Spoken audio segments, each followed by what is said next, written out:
drawing back the curtains on what some women experience every day. Titled Masculine Poetry, this art project aims to explain to men what it is like for women to be subjected to sexual harassment.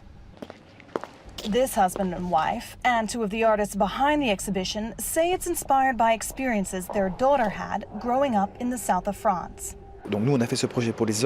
We made this project for men, and we realized that it had an enormous impact on women too. For men, there's a realization. For women, they feel they're allowed to talk. I think what would be interesting would be to have teenagers go through it as well, because it's at that age they learn this behavior. It would enable them to understand, and afterwards, we need debates between men and women so that the world changes, so that there's a change of behavior. Visitors are led through a darkened tunnel, lined with sounds and images of leering men.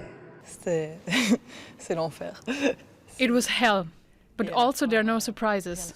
It feels like what we're used to, and I think it's interesting to put that in an exhibition. I think it's interesting to see what men think about it too. Set to open next month, the project will have psychological experts on hand to accompany viewers. But before its launch, there's been interest from politicians and human rights campaigners who have come to this preview in a hangar in Brussels. Local authorities across Belgium have expressed their interest in a version of the show going on tour. Priscilla is a police officer who works with victims of domestic abuse, and she says it will help. My first reaction is that there are very few victims who dare to file a complaint. As a policewoman, I am putting myself in the role of my colleagues out on patrol, in police vehicles or on the street. I don't think for us it's possible to witness this sort of thing as obviously, to catch people in the act, have evidence of this sort of phenomenon. So I think there is a lot of work to be done, and it begins with building awareness.